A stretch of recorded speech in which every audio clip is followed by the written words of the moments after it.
Shell में कितने electron है, 7 इलेक्ट्रॉन है, ठीक है। अब इसको चाहिए 7 इलेक्ट्रॉन्स ताकि ये स्टेबल हो जाए, ठीक है ना। स्टेबल होने के लिए कोई भी जो एटम तुम्हारा होता है उसे अपनी आउटर शेल, मतलब लास्ट वाली शेल कंप्लीटली फिल्ड चाहिए होती है, तभी तो उसकी वैलेंसी 0 होती है। इट मींस कि वो स्टेबल हो जाता है, ठीक है। अब इसको 7 इलेक्ट्रॉन्स चाहिए, समझे। इसे चाहिए कितना, इसे 1 इलेक्ट्रॉन चाहिए, इसके 8 हो जाएंगे। अगर इसका 7 मिल जाते हैं इसके 8 हो जाएंगे, तो ये स्टेबल हो जाएगा। इसको 1 मिल गया तो ये स्टेबल हो जाएगा, इसके भी 8 हो जाएंगे।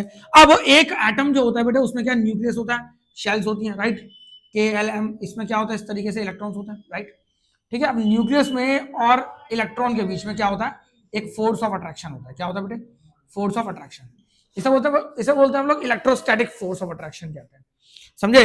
क्योंकि electron is negatively charge species, ठीक है ना। इलेक्ट्रॉन जो होता है ना बेटे वो क्या होता है, नेगेटिवली चार्ज स्पीशीज होता है, तो उसके बीच में और न्यूक्लियस के बीच में क्या होता है, एक फोर्स ऑफ अट्रैक्शन होता है।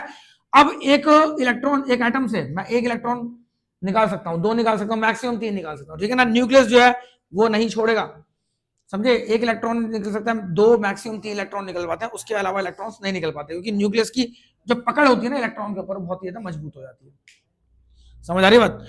इसलिए जो है क्या होता है, इसके पास जो ऑप्शन है वो इलेक्ट्रॉन गेन करने का तो खत्म हो गया, क्योंकि ये 7 इलेक्ट्रॉन्स अगर इससे मांगेगा कि मुझे दे दो, तो ये 3 से ऊपर छोड़ेगा ही नहीं, राइट। इसका न्यूक्लियस अलाउ नहीं करेगा 3 से ज्यादा, तो इसका मतलब क्या है कि इसके पास इलेक्ट्रॉन गेन करने का ऑप्शन तो गया।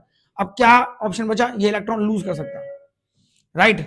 तो यही रीजन है कि क्या होता है कि बेटे ये इलेक्ट्रॉन आपका क्या करता है, अपना एक इलेक्ट्रॉन क्लोरीन के पास जो है डोनेट कर देता है, सिंगल इलेक्ट्रॉन, ठीक है। अब क्लोरीन जो है बेटे जरा ध्यान दो, उसके लिए भी इलेक्ट्रॉन गेन करना आसान है, वो 7 के 7 लूज तो कर नहीं सकता, बिकॉज मैंने क्या बताया अभी कि 3 से ज्यादा इलेक्ट्रॉन लूज नहीं हो पाते, राइट। तो ये 7 इलेक्ट्रॉन तो कहां से लूज करेगा, तो ये क्या करता है, अपना इलेक्ट्रॉन लूज करता है और ये इसे गेन कर लेता है बच्चों, ठीक है। तो अब जैसे ही ये इलेक्ट्रॉन्स तुम्हारे जाते हैं बेटे, तो Na बिकम्स Na पॉजिटिव, तो ये हो गया 2 और 8, ठीक है ना। ये आपका क्या हुआ, स्टेबल हो गया, राइट।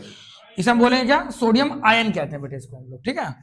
अब उसके बाद क्लोरीन जब 1 इलेक्ट्रॉन एक्सेप्ट कर लेगा तो ये हो जाएगा 288, तो ये हो गया Cl नेगेटिव, क्योंकि इस पे 1 इलेक्ट्रॉन एक्स्ट्रा आ गया, समझे। और दोनों क्या बन गए, ये हो गया सोडियम आयन, क्या बोलूंगा इसको मैं, सोडियम आयन। और इसे मैं क्या बोलूंगा बेटे, क्लोराइड आयन, इसे क्लोराइड आयन बोलते हैं या क्लोरीन आयन भी कह सकते हो, राइट। अब ये दोनों आयंस बन गए, क्यों, क्योंकि इन्होंने क्या किया, इलेक्ट्रॉन्स को, एक ने सोडियम ने इलेक्ट्रॉन डोनेट किया, क्लोरीन ने इलेक्ट्रॉन एक्सेप्ट किया, राइट। अब दोनों में दोस्ती हो गई, तो इनके पीछे बन गया आयोनिक बॉन्ड, तो ये बन गया बेटे NaCl, क्या बन गया, NaCl। तो इसे हम क्या बोलते हैं, sodium chloride, sodium chloride, right. अब आयन से मिलके बना हुआ कंपाउंड है ये, तो इसे हम क्या बोलते हैं बच्चों, आयोनिक कंपाउंड, क्या बोलते हैं, आयोनिक कंपाउंड। और इनके बीच में जो बॉन्ड होता है बच्चों, उसे हम लोग कहते हैं क्या, आयोनिक बॉन्ड, इसको हम